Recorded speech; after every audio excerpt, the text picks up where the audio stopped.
డబ్బు, అనారోగ్యం, ఉద్యోగం, వ్యాపారం అప్పులతో బాధపడుతున్నారా? వెంటనే ఈ వెబినార్లో జాయిన్ అవ్వండి. నమస్తే, వెల్కమ్ టు సుమన్ టీవీ. ప్రస్తుతం మనతో పాటు ఉన్నారు బిజినెస్ అనలిస్ట్ నందూరి రవికుమార్ గారు. సార్తో మాట్లాడు. నమస్తే సార్. నమస్తే సార్, గోల్డ్ మనం చాలా టాపిక్స్ చేస్తూనే ఉన్నాం గోల్డ్ పైన. మరి ట్రంప్ విన్నింగ్ ఇంపాక్ట్ గోల్డ్ పైన బాగా చూపిస్తుంది. పండగ సీజను, పెళ్ళిళ్ళ సీజన్లో ఈ గోల్డ్ ఇలా తగ్గడం అనేది ముఖ్యంగా మాకు మహిళలకి చాలా సంతోషకరమైన విషయం. ఫేస్లో అది తెలిసిపోతుంది. మాకు గోల్డ్ తగ్గుతుంది అంటే ఎప్పుడు కొనుక్కోవాలా వెళ్ళి బంగారం అని అందరికీ లేడీస్కి చాలానే ఉంటుంది కొంచెమైనా సరే. ట్రంప్ ఇంపాక్ట్ గోల్డ్ పైన ఎలా ఉంది అంటే మీ అనాలిసిస్లో ఏం చెప్తారు సార్? ఎస్, చాలా. ఎందుకంటే మీరు అన్నట్టుగా మీ ఫేస్లో కూడా నాకు చాలా ఆనందం కనిపిస్తుంది, ఆ గ్లో కనిపిస్తుంది. సో చాలామంది ఇప్పుడు అంటే ఒక వైపు అన్నా ఆనందం, ఇంకో రేపు అన్నా హై లెవెల్లో కొనుక్కున్నాము ఇప్పుడు తగ్గిందే అని ఇంకొక రకమైన బాధ. మన గత వీడియోలో నేను చెప్పడం జరిగింది, 80,000 మనం అనుకున్నాము, 80,000 దాటిపోయింది. December 31st అనుకున్నాం, మనం ఇద్దరమే అనుకున్నాం. అది కూడా ఆచారం అప్పుడు కూడా ఆ పర్టికులర్ వీడియోలో కూడా. అయితే ఇప్పుడు ఏంటంటే ఆ 80,000 దాంట్లో ఎందుకు మనకి అంటే ఒక రకంగా ఆలోచిస్తే ఆనందం ఏంటంటే నిర్మలా సీతారామన్ గారు ఊహించని విధంగా దాని మీద 2,000 రూపాయలు ఇంపోర్ట్ డ్యూటీ తగ్గించినప్పటికీ కూడా, కస్టమ్ డ్యూటీ తగ్గించినప్పటికీ కూడా అది 80,000 దాటి. That was very happy point మనకి.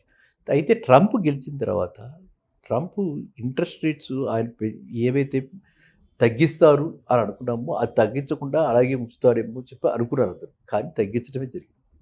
సో ఎప్పుడైతే ఇంట్రెస్ట్ రేట్ తగ్గించారో ఆటోమేటిక్గా అందరూ ఏంటంటే బారోయింగ్స్ పెంచుకుని అక్కడ కన్జ్యూమర్ స్పెండింగ్ ప్యాటర్న్ మారిపోయి ఇప్పుడు అందరూ కూడా గోల్డ్ని ఒక హెడ్జ్ అసెట్గా తీసుకుంటారు అనమాట. అంటే ఇంట్రెస్ట్ రేట్ తగ్గింది కాబట్టి గోల్డ్లో పెడితే మనకి ఎక్కువ వస్తుంది అని చెప్పి ఒక ఆలోచన ఉంటుంది. ఆ ఆలోచనకి విరుద్ధంగా అందరూ కూడా ఏంటంటే గోల్డ్ కంటే కూడా మిగతా అసెట్స్ ప్రిఫర్ చేస్తారు.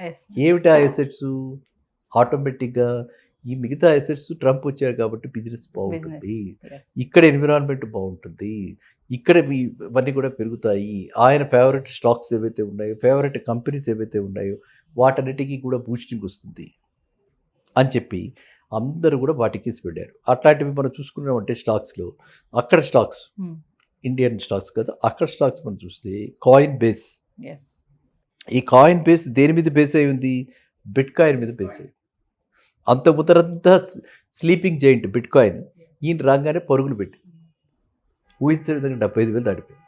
సో బిట్ కాయిన్ ఎప్పుడైతే 75,000 పాయింట్తో ఈ కాయిన్ బేస్ కూడా దాంతోపాటు పైకి వెళ్ళిపోయింది అనమాట. సో ఈ విధంగా ఇప్పుడు ఈక్వేషన్ మారిపోయింది. పవర్ ఈక్వేషన్ ఎప్పుడైతే మారిపోయిందో బిజినెస్లో ఇక్కడైనా అక్కడైనా ఎక్కడైనా సరే గ్లోబల్గా ఇవాళ పొలిటికల్గా వాళ్ళే డైరెక్షన్ సెట్ చేస్తారు, వాళ్ళే బిజినెస్ స్ట్రాటజీస్ని రూపకల్పన చేస్తారు. అదే గైడ్లైన్స్ అన్నీ కూడా వాళ్ళే ఇస్తారు. మనకి ప్రతి బడ్జెట్కి ఎలా అయితే మారుతూ ఉంటుందో అక్కడ ప్రతిసారి లీడర్ మారినప్పుడు ఆ అడ్మినిస్ట్రేషన్ థింకింగ్ డైరెక్షన్ మారుతుంటాయి. సో ఇప్పుడు అందువల్ల సడన్గా ఏమైపోయింది, గోల్డ్ డిమాండ్ తగ్గిపోయింది. ఇది ఓన్లీ టెంపరీ ఫినామినా. అందువల్ల ఏదో పడిపోయి ఏదో అందరూ చాలామంది 60,000 వచ్చేస్తుందా 50,000 వస్తుందా అంటున్నారు. అది అసలు ఛాన్సే లేదు. గోల్డ్ 60,000 50,000 వచ్చే ఛాన్సే లేదు. అండ్ మనకి చూస్తే గోల్డ్ అన్నిటి కూడా మన డాలర్ ప్యారిటీలో చూస్తాం. డాలర్ రేటు మనకి ఇక్కడ రోజు రోజుకి డాలర్ రేటు పెరుగుతుంది. ఇవాళ 84 ఎంతో అయింది. సో ఈ విధంగా మనకి డాలర్ రేటు పెరుగుతున్నప్పుడు ఇంటర్నేషనల్ మార్కెట్లో గోల్డ్ డాలర్లో ఉంటుంది కాబట్టి ఓకే, మనకి ఇండియన్స్ వరకు ఎప్పటిదాకా అయితే ఈ డాలర్ రేట్ ఇలా పెరుగుతూనే ఉంటుందో అక్కడ ఇంటర్నేషనల్లో లేదు పెరుగుతుంది, ఇది మనకి గోల్డ్ డాలర్లో ఉంటుంది కాబట్టి మనకి ఇండియన్స్ వరకు తగ్గే అవకాశం గోల్డ్ చాలా తక్కువ. సో మామూలుగా ఒక 50 రూపాయలు తగ్గినా కూడా అమ్మో బంగారు రేటు తగ్గింది అంటాం కదా, అలాంటిది గత 4 రోజుల నుంచి చూసుకుంటే 3,000 తగ్గింది. 3,000 తగ్గింది. అందుకే అందరూ ముచ్చటగా ఇదే కబుర్లు చెప్పుకుంటున్నారు. ఎక్కడికి కొనసాగితే 60,000 వస్తుంది అంటారు కదా. అవును, అదే మీరు రాదని చెప్తున్నారు. ఇప్పుడు కార్తీక మాసం వచ్చేసింది, కార్తీక పౌర్ణమి కూడా కొంతమంది చాలా మంది సెంటిమెంట్ కొనుక్కుంటుంటారు. సో ఈ విధంగా కూడా కొంతమంది అడుగుతున్నారు. అయితే ఏంటంటే నేను అనేది ఏంటంటే ఎప్పుడు కూడా మనకి గోల్డ్ అన్నది యాజ్ ఎన్ అసెట్, అంటే మనం ఇన్వెస్ట్మెంట్ పర్పస్గా కంపల్సరీగా ఏ మార్కెట్లో అయినా సరే 10% పెట్టుకోవాలి. మన ఇన్వెస్ట్మెంట్ పోర్ట్ఫోలియో 10% ఖచ్చితంగా పెట్టుకోవాలి. అయితే ఈ 10% అనేది మినిమంగా చెప్తున్నాను నేను. ఎప్పుడైతే మనకి ఈ అనిశ్చల పరిస్థితులు ఉన్నాయి, ఇవాళ మనకి అనిశ్చిత పరిస్థితులు ఉన్నాయి, మనకి ఏం చేయాలో తెలియదు, మనం ఎక్కడ పెట్టాలో తెలియదు అనుకున్నప్పుడు మాత్రం ఎక్కడ ఇన్వెస్ట్ చేస్తే సేఫ్టీ అంటే రిస్క్ మినిమల్. ఎస్. ఎప్పుడు కూడా రిస్క్ జీరో చేయలేం, ఎందులో అయినా రిస్క్ జీరో చేయలేం. అనుకోకుండా ట్రంప్కి ఇచ్చారు, అనుకోకుండా నిర్మలా సీతారామన్ తగ్గించి, ఇవన్నీ జరుగుతూ ఉంటాయి. కానీ బేసిక్గా మనం తెలుసుకోవాల్సిందంటే రిస్క్ అన్నది జీరో చేయలేం. కాబట్టి మినిమల్ రిస్క్ తోటి మనం ఈల్డ్, ఎష్యూర్డ్ ఈల్డ్, పదే చెప్తుంటా, గోల్డ్ అన్నది లాంగ్ టర్మ్లో పెరగటమే, ఎస్. తరగేది లేదు. సో ఈ షార్ట్ టర్మ్ ఎబరేషన్స్ మనం పట్టించుకోకూడదు. మనం ఏమి విడిపోయి మన కొనుక్కున్న ఏదో నెక్లెస్ లేకపోతే చంద్రహారాలు లేకపోతే చెవిదిద్దులు గాజులు అమ్మేయం కదా, అమ్ముతాం, అమ్మం. అవి ఎప్పుడు అమ్ముతాం, రాకూడదు ఆ పరిస్థితి, లాస్ట్ రిజల్ట్. ఎస్. చాలామంది నేను చూస్తుంది ఏంటంటే అది కూడా అమ్మటం ఉంటుంది, వాళ్ళ జీవితకాలంలో అమ్మరు. ఇది తీసి మనవడికో మనవరాలకో కూతురికి పెళ్ళి అయిపోతుంది కాబట్టి పెద్దవాళ్ళు అయిపోయిన తర్వాత ఆ స్టేజ్లో వాళ్ళు పాస్ ఆన్ చేస్తారు. ఎస్. అంటే మీకు కూడా మీ అమ్మమ్మ గారు తాతగారు బామ్మ ఎవరో ఇచ్చుంటారు, అందరికి ప్రతి వాళ్ళకి ఈ అనుభవం ఉంటుంది అనమాట. అంటే నెక్స్ట్ తరానికి వాళ్ళకి అసలు కంటే వడ్డీ ముద్దని కూతుర్లకి అంటే మనవలకి మనవరాలకి ఎక్కువ ఇస్తుంటారు. సో ఆ విధంగానే బంగారం పాస్ ఆన్ అవుతుంది తప్ప బంగారం అమ్మేది చాలా అరుదు బేసిక్గా. నెంబర్ 2, బంగారం అన్నది ఒక హెడ్జి, మనకి ఎప్పుడైనా అవసరానికి ఆదుకుంటుంది కాబట్టి అది నెంబర్ 2.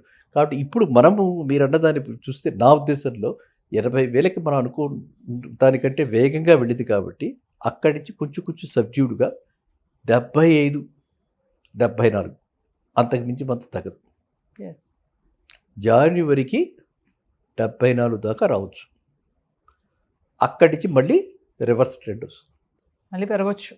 ఎందుకు అప్పటికి మన అడ్మినిస్ట్రేషన్, ట్రంప్ అడ్మినిస్ట్రేషన్ అదంతా కూడా స్టెబిలైజ్ అయిపోవటం, జనాల్లో కూడా ఎక్స్పెక్టేషన్స్ క్లియర్గా క్లారిటీతో సెట్ చేసుకుంటారు కాబట్టి అప్పుడు డెఫినెట్గా మళ్ళీ వెనక్కి వస్తారు.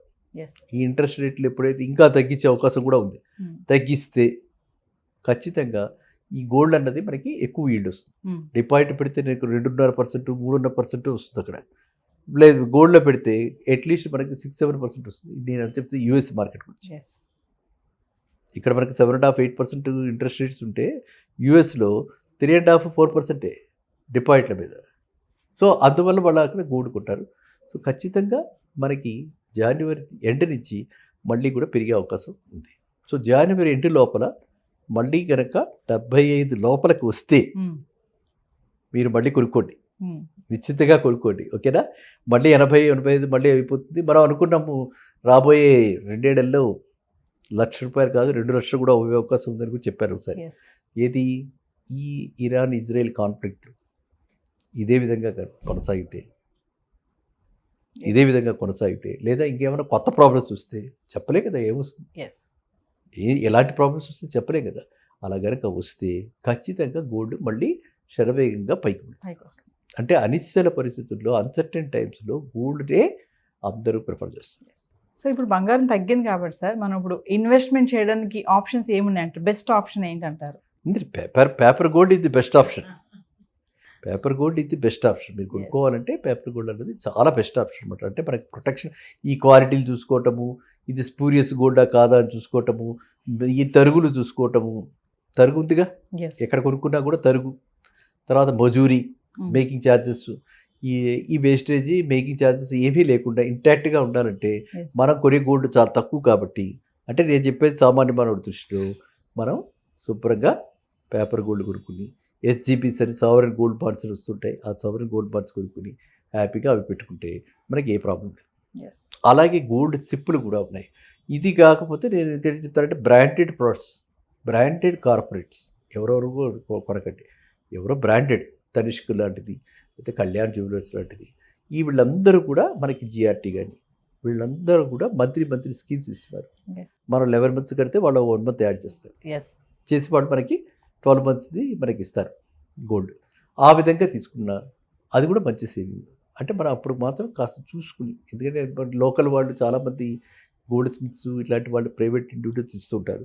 మనం ఏదో మన ఛానల్ ద్వారా విని రేపు పొద్దున ఎవరో మోసపోయారంటే మనం బాధగలం. కాబట్టి నేను క్లారిటీ ఇస్తున్నాను. కార్పొరేట్స్, గుడ్ కార్పొరేట్స్, మనకి బ్రాండెడ్ పీపుల్, ఎప్పటి నుంచో ఉన్నవాళ్ళు, వాళ్ళ దగ్గరే మనం ఇలాంటి పెట్టుబడి పెట్టాలి. అంటే మనం 2,000కి పెట్టి గోల్డ్ కొంటే ఏమొస్తుంది? రాదు. అక్కడ పెట్టుకుంటాం, 22,000 అవుతుంది 11 నెలలు.